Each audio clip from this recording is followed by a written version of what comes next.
All right, today we're going to talk about a really powerful mental model called a tail wagging idea. And trust me, once you see this concept, you are going to start seeing it absolutely everywhere. So let's dive in. You ever get that feeling that what we're all talking about isn't, the real story? That we're always focused on the effect, not the cause? Well, that's the central question for today's explainer. Are we constantly looking at the shadow instead of the object that's casting it? To get to the bottom of this, we're going to use a super simple metaphor. A tail wagging idea is when a less familiar but way more powerful concept, let's call that the dog, is actually the driving force behind a much more common one, the tail. We see the tail wagging like crazy and we think that's the main event, but it's the dog that's really in control. So let's see this in action, and we'll start with the world of physics. It's honestly the perfect place to find these hidden dogs that are secretly running the whole show and revealing how the universe really works. Okay, our first example, radioactive decay. We all learn about half-life in school, right? The time it takes for half of a substance to decay. It's intuitive, but it's the tail. The real dog here is something called the decay constant, which is basically the raw probability of any single atom decaying at any moment. Now here's why that's so much more fundamental. If a substance can decay in a few different ways, you can't just add the half-lives together. The math gets messy. But the decay constants? Oh yeah, they add up perfectly, giving you a crystal clear, direct measure of the total decay rate. So to put it simply, the half-life that we observe is just an effect. The underlying cause, the thing doing the real work, is the decay constant. This perfectly illustrates our main idea. The half-life is what we see, but the decay constant is what's actually driving the process. In other words, the decay constant wags the half-life. All right, next up, waves. We're all familiar with wavelength, the distance from one peak of a wave to the next. That's the tail. The dog is something called spatial frequency. Just think of it as how tightly packed the waves are in a certain amount of space.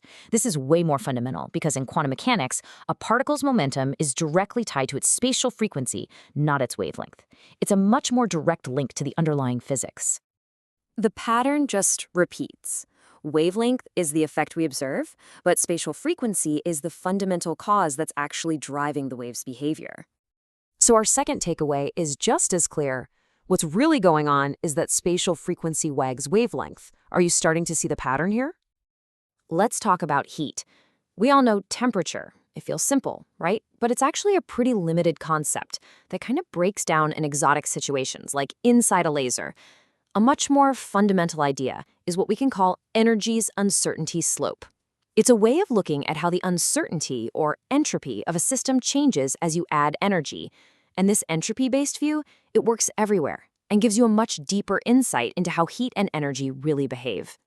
So once again, temperature is the familiar effect we measure, but the underlying cause, the concept that gives us the full picture of thermophysics, is this entropy-based view.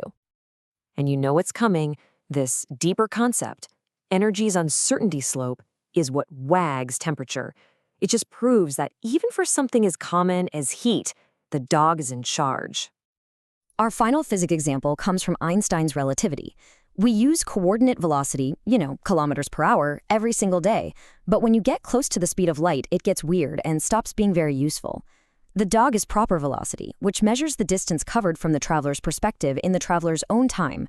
This concept works perfectly at any speed, even in the bizarre world of curved space-time. So the speed on our speedometer is a convenient tale for everyday life, but for a truly universal understanding of motion, proper velocity is the fundamental dog. And to complete our set, proper velocity wags coordinate velocity. 4 examples from physics, all pointing to the exact same powerful idea. Okay, so 4 examples from physics. This is fascinating, but what's the real point? How does this apply to our lives? This is where the whole dog versus tail idea gets really powerful. Let's apply it to something we all care about, building a healthy society. We often measure a society's success by focusing on individuals, things like average income or quality of life. But what if that's the tail? What if we're asking the wrong question? What truly makes a community thrive? A more fundamental way to look at this is through the layers of human activity. A truly healthy community provides opportunities across 6 nested layers, starting from the inside out. It begins with our own individual fitness, expands to our close friendships and family, then to our local community, our shared culture, and finally, the collective pursuit of knowledge. So the real goal isn't just a high GDP per capita. It's ensuring that all 6 of these layers are active, healthy, and accessible to everyone. A community where people can thrive on every single level. That is a far more robust measure of societal health. And here's the final twist. The health and accessibility of these community layers, that's the dog. The individual quality of life we experience, that's just the tail. The community structure is what wags the individual's well-being. So let's pull back and look at the whole picture. We've gone from the heart of an atom to the structure of our society, and the same pattern has appeared again and again. When we lay it all out, the pattern is just undeniable. In every single case, a familiar, intuitive idea, the tail, is just the surface-level effect of a deeper, more powerful, and more fundamental cause, the dog. And that is the absolute key to this entire explainer. When you learn to stop focusing on the tail and start looking for the dog, you gain a vastly more powerful tool for understanding how things actually work, whether it's physics or public policy. So I'll leave you with this question to ponder.